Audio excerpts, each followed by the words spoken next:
Welcome back to the channel. Gonna keep working on this truck, hopefully get it running today. I need to do the exhaust, finish the fuel system, heater box, and also windshield, so come on. Alright, so while we were waiting on the fuel tank and the sending unit and all that stuff, gonna switch over to working on the exhaust system. Got new muffler, and I'll probably need to put in some new pipe, but I'll show you what I got so far and we'll start working on that. So to start with the engine, I probably noticed earlier when I was assembling this, but this got painted gray, but it's actually not just rattle can paint. This is actually a high temp powder coat, because I've had troubles with the high temp paint actually not curing properly and just flaking off. It never really works out. So I had the intake manifold, exhaust manifold, and the factory downpipe powder coated, because that downpipe was in pretty good condition. So that's all down by the, goes all the way down next to the transmission or transfer case.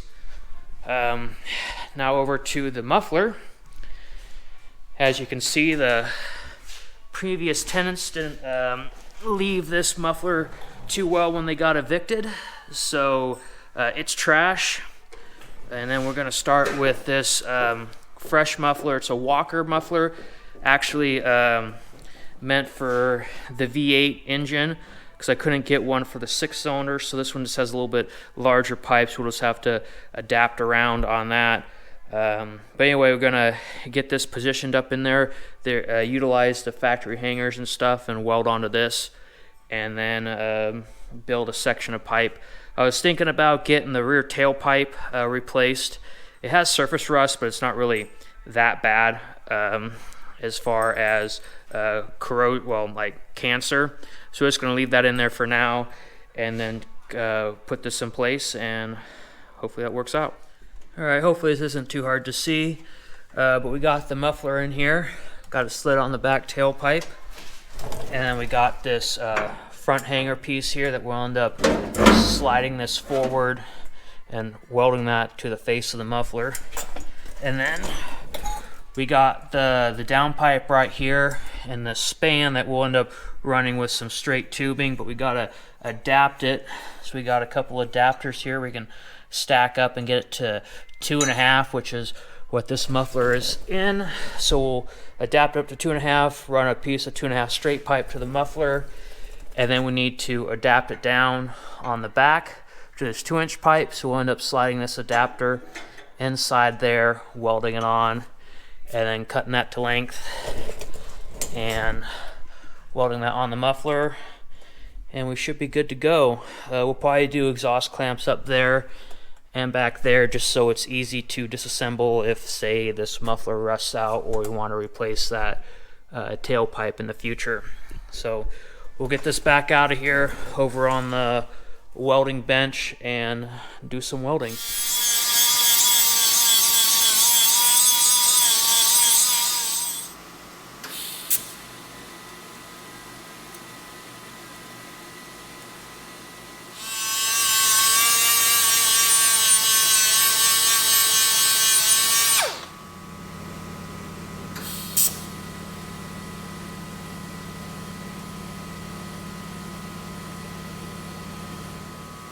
So we'll go ahead, let this cool off, get it stuck up in the truck, and then weld the bracket on the front of that. We'll probably end up using the MIG welder because it's already over there. And then we'll work on the section of pipe that we need. And we'll probably end up welding that pipe to this piece here, and then using a clamp on there so it's all kind of a slip together fit and we can get it apart. Well, it looks about right from the eyeball. Tack this on.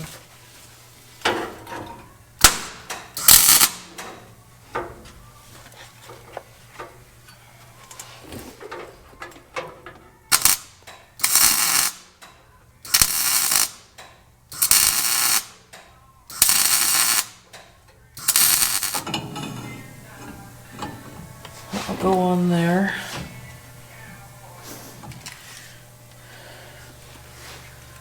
I'll probably slip fit.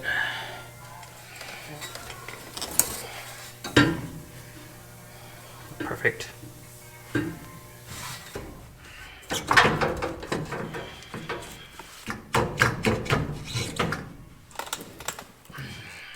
So I got the exhaust all finished up. I think it looks pretty good. Clamped it in 3 places, so if I ever want to take it apart, I'm not cutting and hacking on it. And I went ahead and painted where I welded. Used some high temp paint for that. Seems to work pretty well on the places it doesn't get too hot. But anyway, that way it doesn't rust where I bared off the aluminization. So I think it turned out pretty well. Maybe in the future, if we get carried away, might replace the tailpipe, but it's pretty solid, just some surface rust on that. So the next part I'm going to work on while waiting for more parts is the heater box removal. Going to replace the heater blower motor and the heater core, and I suspect there's probably a mouse nest in there because the rest of the truck had a mouse nest everywhere. Still smells like rotten mouse in here. So 2 things of this: we're going to get that heater box out, clean it all out. Going to replace the heater core, which my luck with these is I'll get it all going, then a month from now it'll start leaking, so kind of a preventative maintenance. And then also replace the heater motor. It looks like it's original, so the bearings start to go out and make a lot of noise. And it's really on these non-AC trucks, it's not too hard to pull it. I believe we'll find out. There's 2 bolts going through the firewall, one on top and below the heater, and then one back there behind the engine. On the 6-cylinder, you got plenty of room. The V8 might be a little more cumbersome to get back there, but right now we got plenty of room to access that. Squirted some PB Blaster on there. We'll start taking it off. Alright, so got the 3 bolts done out here and in the cab here. Got this vent cover off. Well, it makes it easier if you pull the glove box out to get to these top 2 screws on top. That's out. So now we get to wrestle this thing out.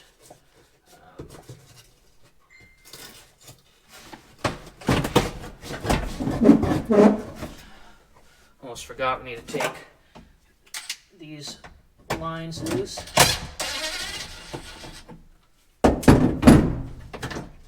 There'll be another one up in here once we get this down a little bit.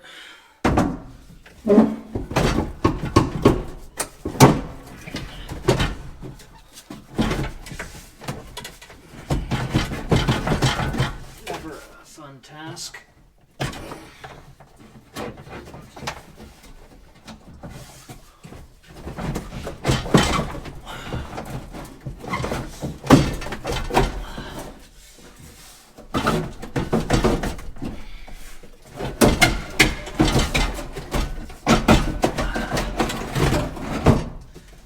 This one off here.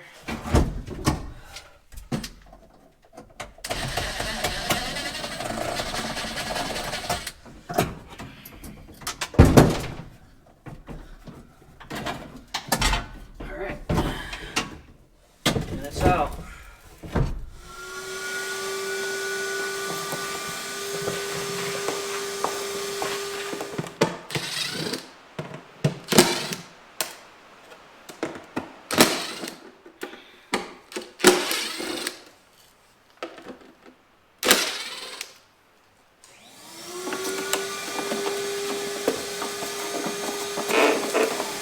Alright, so I think what we're going to do is take this outside and hose it out, maybe put some degreaser or something that'll maybe cut out some of the smell, bring it back and dry it off, and probably paint this bare metal. I mean, it's held up so far, but it's starting to rust in places, so probably just quick shot of some cheap paint over it, help it last a few more years, and we'll get some new parts put on it.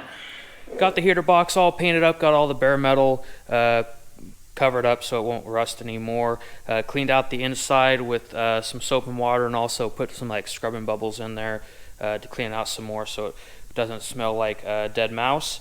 Gonna work on putting it back together, and I cleaned the paint back off of this area here because we're gonna use some RTV sealer on that.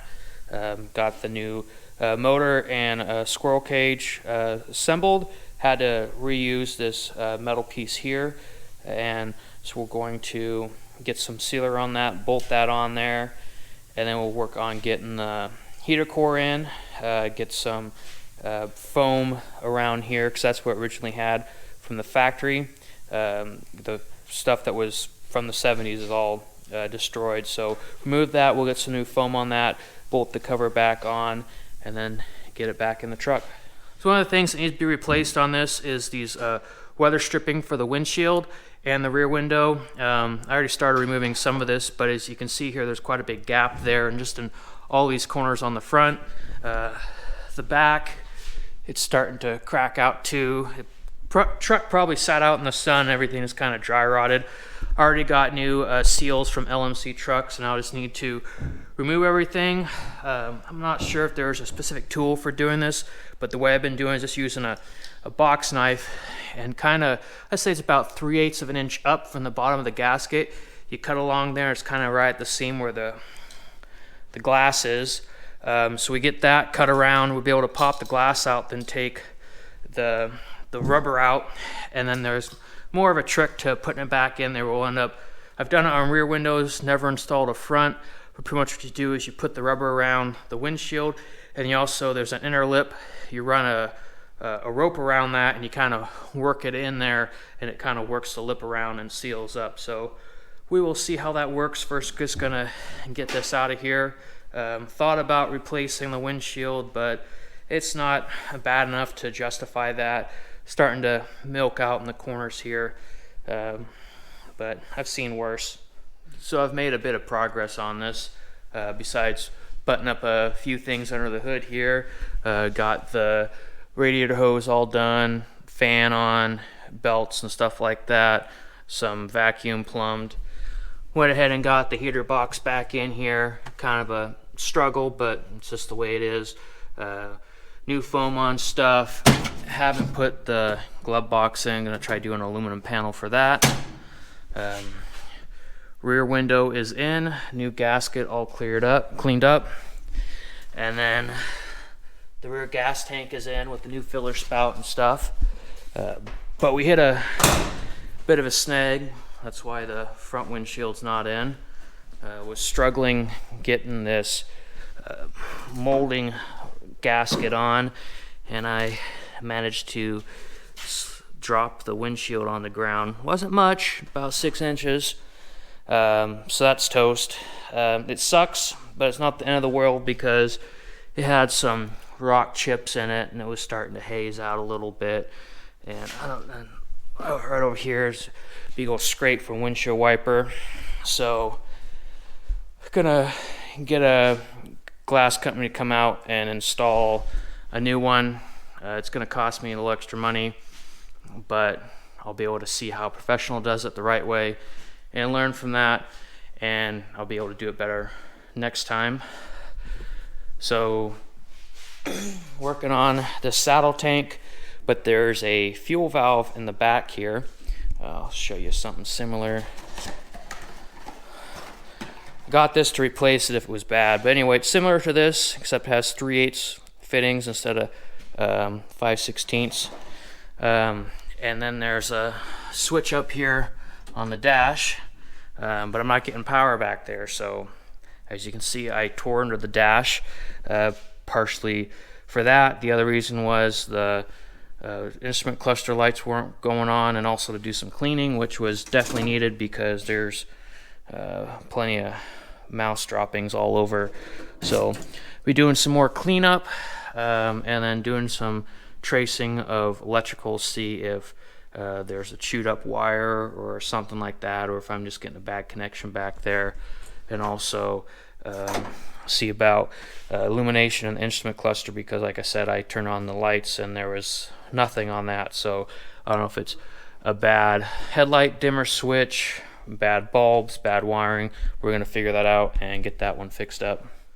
So pardon the mess here on the bench, but I got the fuel switch out and I was testing the prongs back here with the ohm meter, and it wasn't making any connection.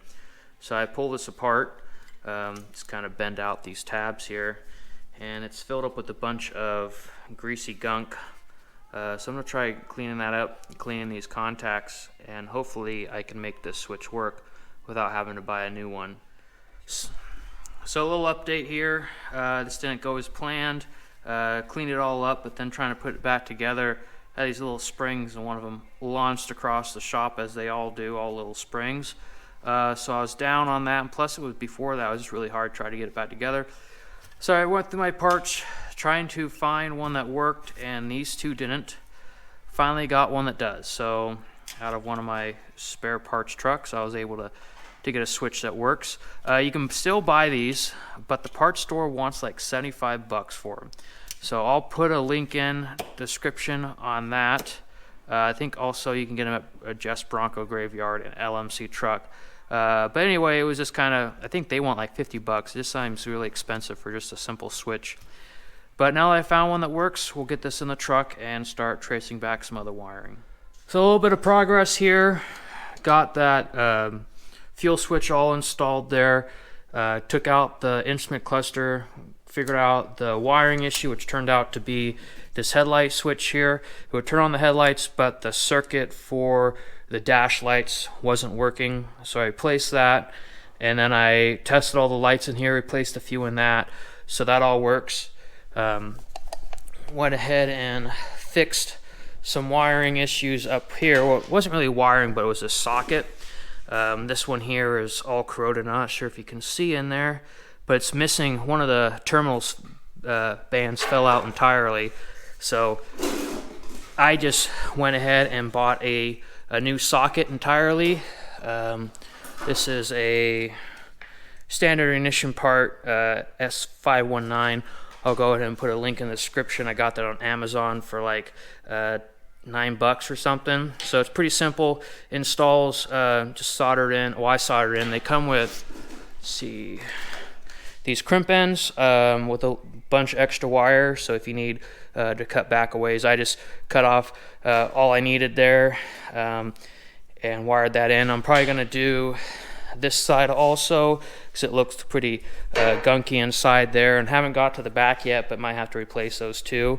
And on this side here, went ahead and put some LED lights in there. Got those on Amazon also. They're like $10 for two of them. So I'll put some links in the description on these parts. But yeah, it definitely seems like that's one of the major issues on these trucks when you get one that's sitting for a while, or just old in general. The turn signals and stuff don't work, and it back feeds into the dash. It tends to be these front sockets. You can try cleaning them out. It doesn't work so well. I tried cleaning one out one time before, but this side terminal here runs down here, and it was all corroded, and you couldn't see it, and there was making no contact. So the easiest way is just to cut this out and replace it with a new socket. And that seems to solve the problem pretty well. So I'm gonna work on some more of this. Having the guy come tomorrow will be the next clip, probably, to do the windshield. So that'll be good. Got a seat here. It's in pretty good shape. This one's actually out of a 1990 Ford crew cab. It was the back seat, so practically no one sat in it. I think I'm gonna take this seat cover off and wash it and put it back on there because it definitely protects the seat pretty well. And you can't get these Saddlemen seat covers anymore that are quality. They just have, you can get them now, but they just like lay over the front side. Nothing wraps around the back or tucks around. So definitely going to reuse that one. The color matches pretty well.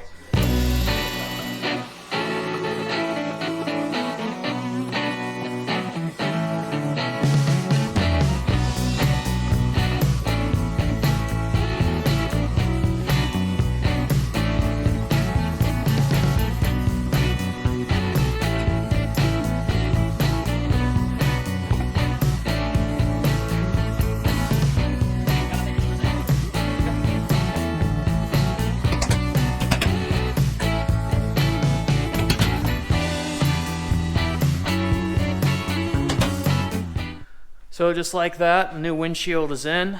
Took the professionals about 20 minutes all said and done to get it in there, so definitely easier than what I was doing. Definitely worth the money.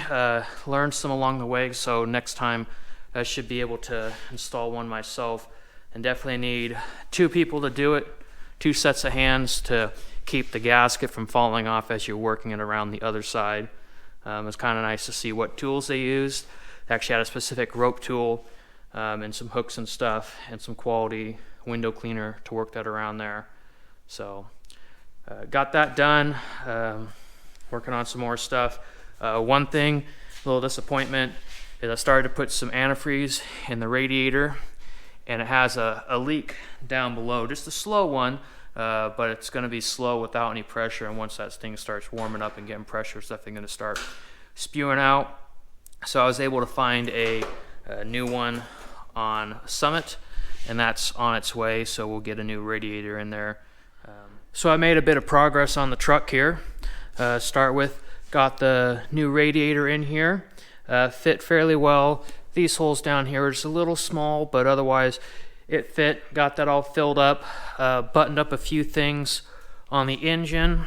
Also finished installing the gas tanks, got the side tank in there, and then flushed the whole system, hooked up to this line right here, pumped it out, which was a good idea because there was still some crappy gas in there, so otherwise it would have clogged up the filter. Got that all hooked up. Got the seat in here. Still need to do the seat cover. Dash is all put back together. New light bulbs, instrument cluster on the stuff that was burnt out. Got a tachometer in here, and then also got it down on the wheels and tires, so it's ready to roll out and start up. So we're gonna do a once over on it, make sure everything's good, roll it out, start it up, check the timing, and once that's set, we'll run it for about 20 or 30 minutes, varying from 2,000 to 2,500 RPM.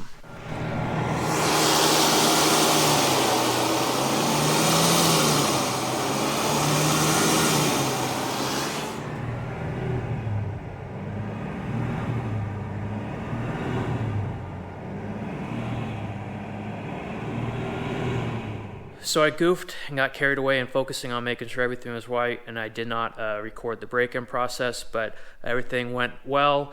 Took a little bit to get it started there, mostly just getting the fuel primed up into the carburetor, and then set the timing, and then after that it was good to go. Ran it there for about, I think, a half hour, and now it just starts up instantly and no noises like it was before, and drove it up and down the driveway, pretty solid on that. So I guess the next process is get the hood on, do a once over on everything, make sure everything's buttoned up, and then take it up to the tire shop, get the alignment done, wheels and tires, which I got a pretty nice set of wheels that I hope you'll like. And then once we get that done, we'll do a test drive, another video on that. But I think that's going to be it for this video. Hope you guys enjoy it. Go ahead, like and subscribe if you haven't already. Hit that bell notification. More to come since we get this one finished up. Going to be a quick project. I probably won't film it with my Bronco, doing some exhaust on that. And then I'm going to start on the next major project, which is going to be a 73 Ford with which two-wheel drive. But we're going to do a Super Duty axle swap, lift it, I don't know, 10 inches overall, and hopefully can clear 42s, and do a ZF 5-speed swap on that, and a modern 351 Windsor. So definitely more to come, fun stuff. So go ahead and subscribe to the channel if you haven't. We'll talk to you guys later.